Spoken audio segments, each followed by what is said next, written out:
بسم اللہ الرحمن الرحیم۔ محترم ناظرین، قرآنی نکات کے سلسلے میں آج ہم ذکر کرنے والے ہیں۔ قرآن مجید کے اندر ایک لفظ آیا ہے امراتن، جو عورت کے معنی پہ دلالت کرتا ہے۔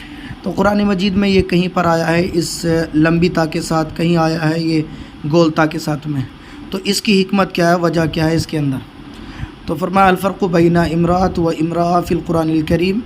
تو دیکھیے یہ لمبی تا کے ساتھ میں اس کے بارے میں ذکر کرتے ہیں، کل امراتن اضیفت الی بعلیہا، ہر وہ عورت جس کی اضافت اس کے شوہر کی طرف کی گئی ہو، ٹھیک ہے، یعنی اس کا شوہر معلوم ہو، آپ اتنا سمجھیں، اس کا شوہر معلوم ہو، ٹھیک، تو وہاں پر لکھی جائے گی تکتب بالتاء المطولہ، اس کو تاء مطولہ کے ساتھ لکھیں گے، ٹھیک ہے، اور یہ مدورہ کے ساتھ کل امرات لم تضف الی بعلیہا تکتب بالتاء المدورہ، اور ہر وہ عورت جس کو اس کے شوہر کی طرف مضاف نہ کیا گیا ہو، یعنی اس کا شوہر معلوم نہ ہو، ٹھیک ہے، دو چیزیں، شوہر کی طرف اضافت نہ کی گئی ہو، شوہر معلوم نہ ہو، ٹھیک، دونوں میں یہی، تو وہاں پر اس گول تا کے ساتھ لکھا جائے گا، ٹھیک ہے۔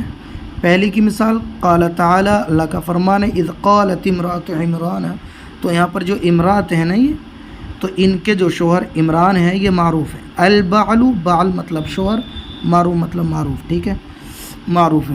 اور دوسرے کی مثال قال تعالی وَإِنِ امرأۃ، تو اب یہ جو عورت ہیں وَإِنِ امرأۃ خافت مما، اگر کوئی عورت اپنے شوہر سے خوف میں ہو، ٹھیک ہے، ڈر میں ہو، تو یہاں پر اس عورت کا جو من بعلیہ شوہر ہے نا، یہ شوہر، یہ بعل غیر معروف ہے۔